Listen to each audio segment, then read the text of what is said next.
Kinain mo na naman yung huling ulam. Paano yung mga bata? Tsaka may asawa akong galing trabaho. Hindi pwedeng laging kayo yung inuuna. Pasensya na.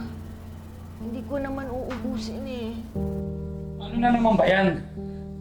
Eh kasi tong nanay mo, inubusan naman yung huling ulam.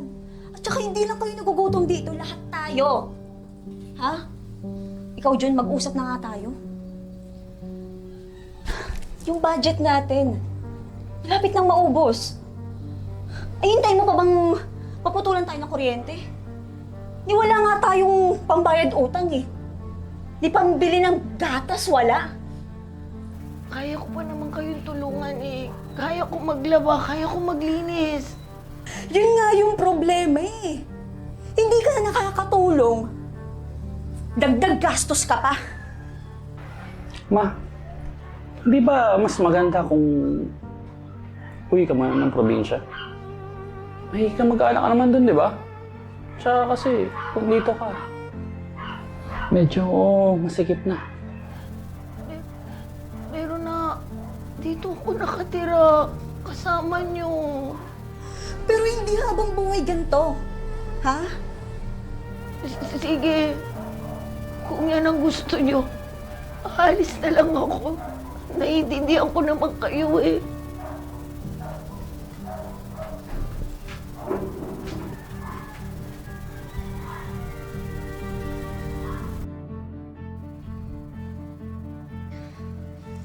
Nasaan na yun?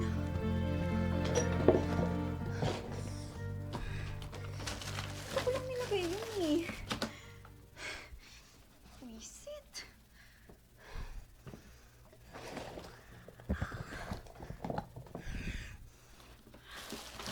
Ito ko lang talaga nilagay yun eh.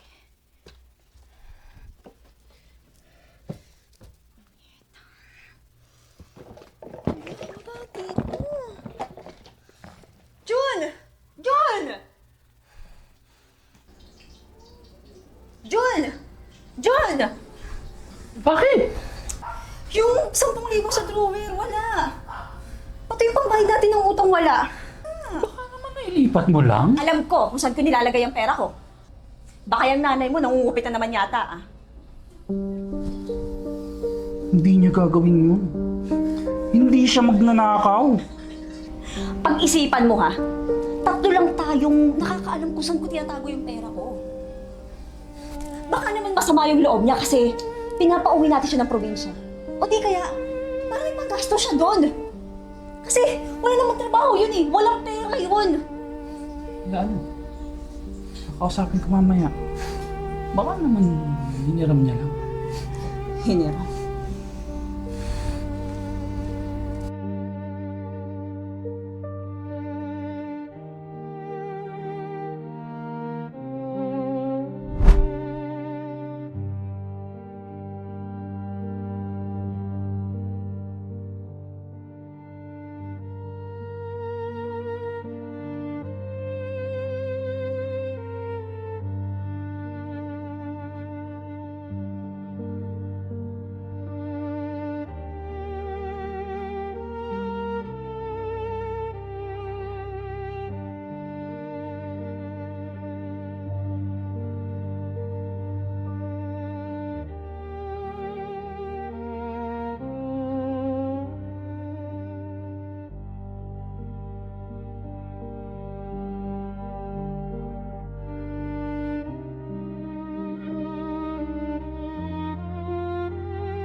Nak, John, Grace! Oh, kamusta kayo? Salamat naman. Kamusta ka dyan sa Dubai? Okay lang, medyo pagod pero Nak, magpapadala ako ng pera sa inyo ni Grace, ha? Kung sakto, bayaran na ng matrikula nila. Wala yon, para panggastos nyo dyan sa bahay at saka para sa mga bata din, ha? Sige ma, mag-ingat ka dyan ma. Love you.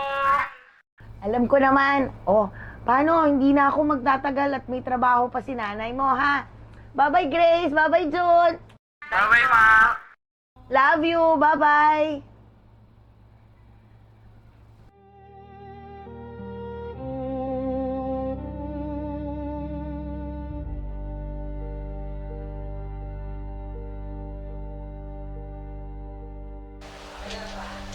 Aminin mo na ikaw kumuha ng pera ko.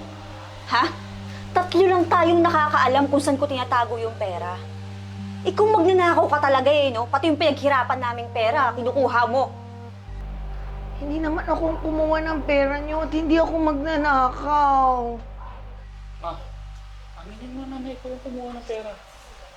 Hindi ako magagalit.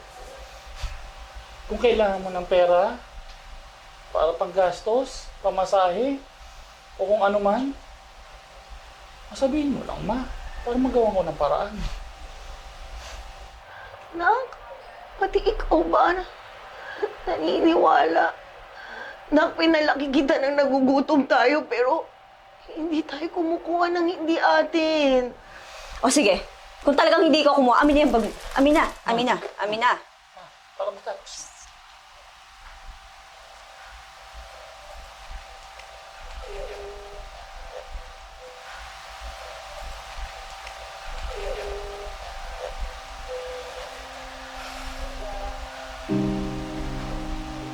Ano to?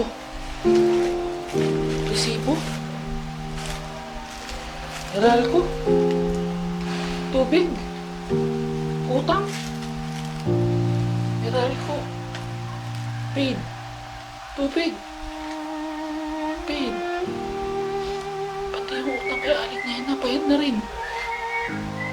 School supplies? Gamot?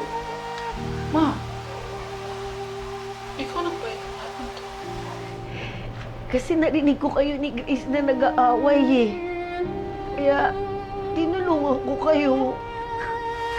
Salamat sa tulong mo sa pagbayad ng kuryente. Pero hindi porket ikaw yung nagbayad, hindi na ikaw kumuha ng pera ko. Ano ba naman kayo? Hindi naman talaga ako kukuha ng pera niyo eh. At pagkatapos ko ibigay sa inyo ang lahat-lahat, ganito na lang. Ikaw, Grace, tinuring kita na tunay kong anak. Ikaw, anak, maniniwala ka ba sa kanya na kaya kong gawin ko nilang hindi akin?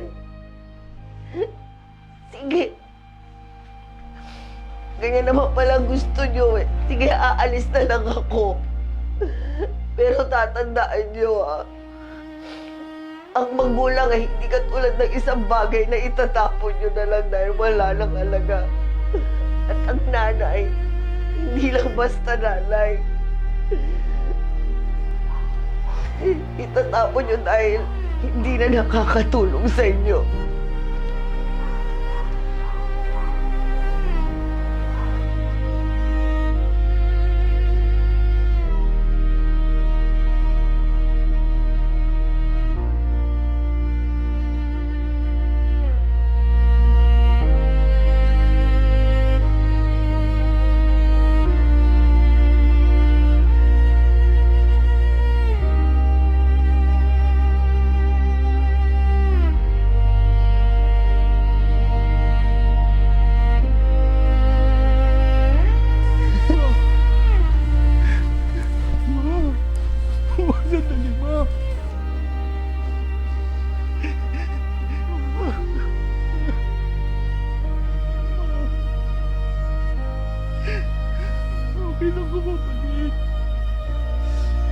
Balik na lang ako, anak. Pag hindi na ako bisita sa sariling pamilya ko.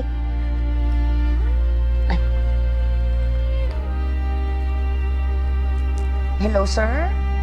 Oh, yes, yes. I'm ready. Okay. Okay, sir. I'm coming. Okay.